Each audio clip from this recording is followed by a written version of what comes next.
Hey, how are you guys? Okay, I am doing so good.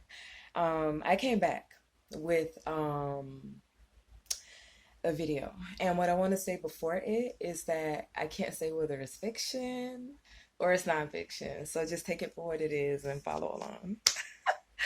Okay, and it does tie into my next work that'll be coming up right after this. The dark-sided Capricorn man, so be on the lookout for that. It was very, very special. I felt like I got a sign as to why I needed to tackle the Capricorn, the dark-sided Capricorn man next. So be on the lookout. Okay, so I met in Aries. How did we meet? It really started with him sweeping me off of my feet with charm and complimentation, telling me I was royalty, that my posture was beautiful. I was so poised and well spoken, intelligent, articulate, that I look bred, like were you taught to be like this, bitch? And so a lot of flattery. And from there invited me out. And so I accepted the invite. It was to this is how it was explained on the phone. Yeah, just a friend of mine that wants to pull up, and we'll go and make a quick run first and drop some people off. But from there, we'll go somewhere, maybe just sit, have some drinks, like a crib, because it's Corona right now, so you can't really go out and sit anywhere. But like sit and just vibe, have a good time, and chop it up. And so, yeah, just him and his best friend. I agree. We meet up. I asked the friend, um, what is your sign? That was my first question. He said, I'm a Virgo. Um, and from there, persisted to start driving super, super reckless. At one point, not hitting, but swerving an ambulette and throwing his food, his McDonald's, out the window at the driver's car, scaring the shit out of her as she's driving handicapped passengers. Yeah, just being all kinds of reckless, okay? And so, yeah, the Virgo friend. And all throughout the trip, me and the Aries are in the back seat, just chopping it up magnetically, like magnificently, like excellent conversation. It felt so like, man, surreal. Because it was.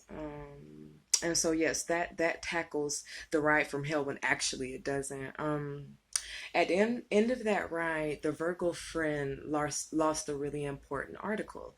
And so he pulled over the car after this hell ride, guys. Mind you, I tell you, a hell ride, in which throughout it, at one point, I stepped out of the vehicle, and Virgo did not hesitate to look me up and down and say, well, damn, you look like you work out, and I fuck me, during the whole ride, flirt with me. And in fact, Virgo and Aries fought with each other the whole ride and were competing over me. And it actually came up. I was the one to actually mention it and tried to force them to get together, force them to get along. That's the Libra in me, to no avail, mind you. But yeah, forgive me because I gotta recollect, and then it was emotional and it was recent, and so, um, yeah, that the Aries is just acting so lost, like he doesn't know what got into his friend. He's never seen him this way before. He doesn't know what's going on with him, and all I mentioned to the friend is that you seem very angry, friend, and that maybe it's a lot of pain behind that.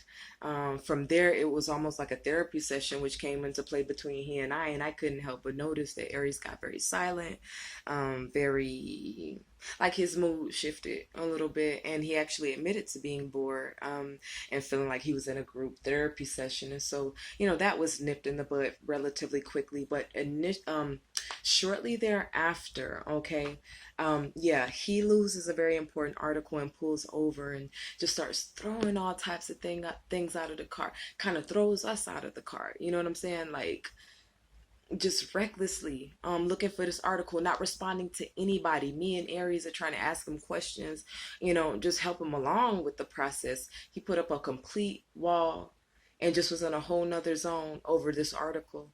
And so from there I mentioned to Aries that I'm gonna go, but somehow I'm turns into we, and me and Aries end up in a taxi cab home off the ride from hell that he initiated, or brought to me rather, this disturbing friend.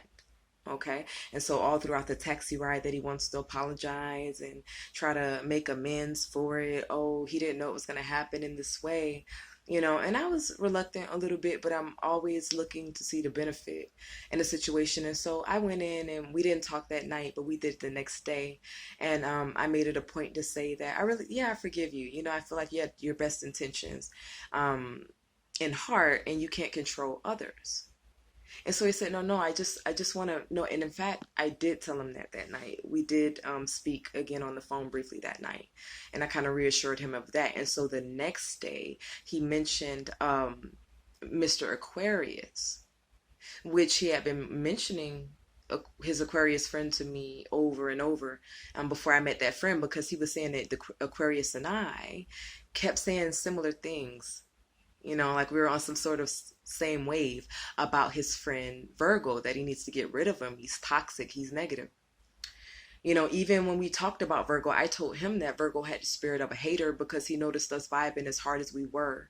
And the moment he got the opportunity to take the floor to deflect from that, to distract from that rhythm and that flow, something that he would probably had never witnessed, much less experienced for himself. Like, it was a true hater nature to try to turn the situation negative, competitive and drama filled, and it worked. um but yeah, that he kept mentioning to me that this Aquarius friend was pushing him to break off the friendship with the Virgo. The Aquarius introduce the Aries to the Virgo at that. And so, okay, he invites me that night for the next day for us to finally meet Mr. Aquarius. I tell him I'm completely down. The next day comes, he acts really, really the opposite of what he was acting the day before, and starts acting really strange and funny, telling me how I'm moving too fast, am I in some sort of rush, like trying to spark little shit with me. And I was like, well, I have a feeling that this might have to do with Mr. Aquarius. That if in the back of Mr. Aries' mind, he feels that we might hit it off, that maybe this is his means of trying to create a certain dynamic where, I'm going to be a little negative, be a little dark in my mood and energy, to have you on eggshells and unsure of me. And so more than likely attuned into me, possibly blocking out any. It just made me notice, in layman's terms, guys, you're intimidated of this guy and you don't want me to meet him for some reason, and you're trying to sabotage it. Just like Mr. Virgo the day before. Now I am noticing my time running, and so part two will get into when we arrive to Mr. Aquarius's house and what happened there. Guys, it is mind-boggling. Okay, like, stay tuned.